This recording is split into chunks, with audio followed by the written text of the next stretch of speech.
الحمد لله رب العالمين والصلاة والسلام الأشرفان الأتمان على رسوله الكريم وعلى آله الطيبين الطاهرين وصحابته أجمعين وعلى كل من سار على نهجهم واستنى بسنتهم واقتفى أثرهم إلى يوم الدين.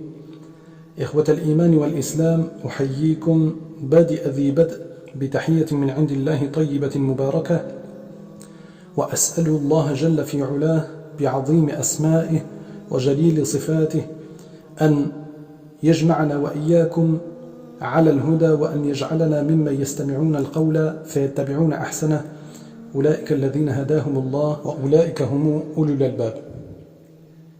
أيها الأكارم,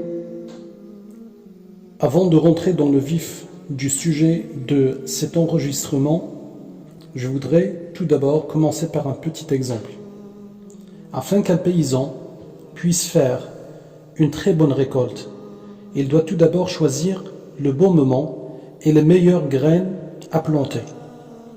Chacun de nous, ibadallah, et ce paysan, on est à quelques jours seulement du mois béni, le mois du pardon, le mois de la miséricorde d'Allah subhanahu wa ta'ala, le mois tout simplement de Ramadan, le mois de la récolte de ce que nous devons planter en amont et dès aujourd'hui, pour que nous soyons spirituellement prêts à l'accueillir de la meilleure sorte. L'objectif de ce brief rappel, à vous ainsi qu'à moi-même, c'est de se focaliser sur un certain nombre de choses dont on peut saisir, à titre d'exemple. Tout d'abord, avoir la bonne intention que le mois de Ramadan ne sera consacré qu'à l'adoration et la satisfaction d'Allah subhanahu wa ta'ala. Il ne sera consacré qu'au repentir le plus sincère et au retour vers Allah subhanahu wa ta'ala, afin que Allah Jalla Jalaluh nous épargne et afin qu'il épargne l'humanité tout entière de cette épidémie qui va nous empêcher d'accomplir cette année les prières de Tarawih au sein de ces demeures, au sein de ces mosquées. La deuxième des choses qu'il faudrait préparer, c'est le fait de se focaliser à présent sur notre rapport avec notre Créateur, avec Allah subhanahu wa ta'ala, nos actions, nos adorations, et se demander est-ce que ces actions-là et ces adorations-là sont à la hauteur de ce que Allah subhanahu wa ta'ala attend de nous. Si on meurt avant Ramadan, est-ce qu'ils suffisent pour se présenter devant lui? Est-ce qu'ils suffisent pour se mettre debout devant lui pour le jugement? Est-ce qu'ils sont suffisants pour le satisfaire? Si la réponse est non, eh bien sûr, il est encore temps de corriger ses erreurs. La troisième chose, c'est d'invoquer Allah subhanahu wa ta'ala pour attendre Ramadan. On sait très bien que ce qui menace aujourd'hui le plus la vie du monde entier, c'est cette épidémie. Au moment où je vous parle, la France affirme avoir admis en 24 heures uniquement 2167 cas positifs du Covid-19, du corona. Avoir dépassé au total 168 200 cas positifs au Covid. Avoir perdu plus de 18 600 personnes. Et avoir perdu en 24 heures uniquement plusieurs centaines de personnes vulnérables qui n'ont pas pu résister face à cette maladie. De ce fait, ibadallah, il est temps plus que jamais de dire ce que les compagnons, qu'Allah les agrée, disaient, et ce que le prophète sallallahu alayhi wa sallam leur a montré, leur a enseigné. Il disait Allahumma sallimna li Ramadan wa sallim Ramadan lana wa tasallamhu mutaqabbalan minna. Ce qui veut dire, oh Allah, garde-nous en sécurité jusqu'à Ramadan et garde Ramadan en sécurité pour nous et accepte-le de nous. Et accepte-le de nous. Donc, la quatrième des choses qu'il faudrait préparer en amont, c'est le fait de renouer ces liens de fraternité et de parenté et se réconcilier dès aujourd'hui avec les personnes qui nous ont fait du mal ou les personnes auxquelles nous avons fait, nous, du mal.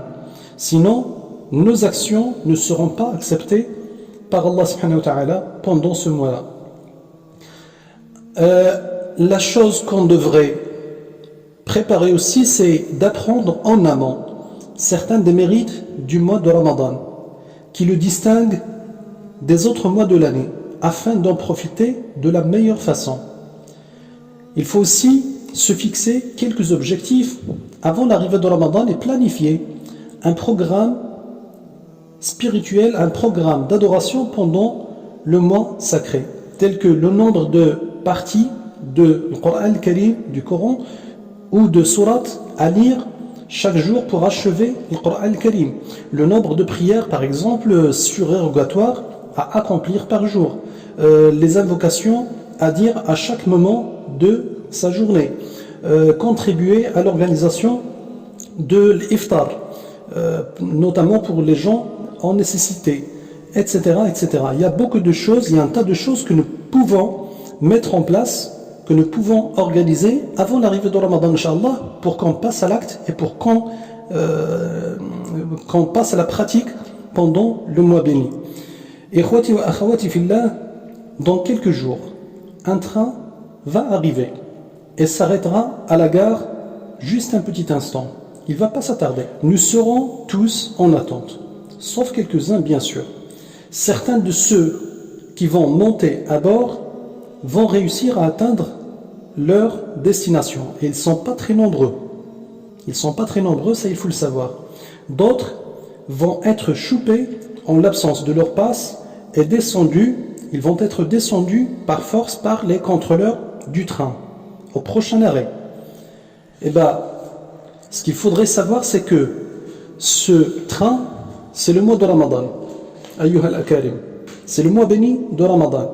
Ceux qui ne seront pas là à l'attendre comme les autres, ce sont des personnes qui ont décédé avant son arrivée, mais qui auraient bien voulu être là avec les autres voyageurs et les accompagner durant tout le trajet. Le pass de ce voyage, c'est l'ensemble des éléments dont on a parlé dans cet enregistrement, ce qu'il faudrait préparer pour Ramadan. Les contrôleurs de ce train, ce sont al-malaikatul kiram al-katibun, les anges qui sont chargés de noter toutes nos actions, qu'elles soient bonnes ou mauvaises. Ce sont les contrôleurs de ce train. Et la destination, ça serait la satisfaction d'Allah subhanahu wa ta'ala. Donc, il est temps de préparer, barakallahu fikum, vos passes, il est temps de préparer ce qu'il faut pour Ramadan, pour que Allah subhanahu wa ta'ala soit satisfait de nous et pour qu'il nous épargne de ce que nous vivons aujourd'hui, de ce cauchemar qui nous empêche de passer des moments conviviaux, des moments spirituels au sein des demeures d'Allah subhanahu wa ta'ala, au sein des mosquées. أقول هذا القول وأستغفر الله العظيم لي ولكم ولجميع المسلمين فاستغفروه إنه هو الغفور الرحيم وآخر دعوانا أن الحمد لله رب العالمين.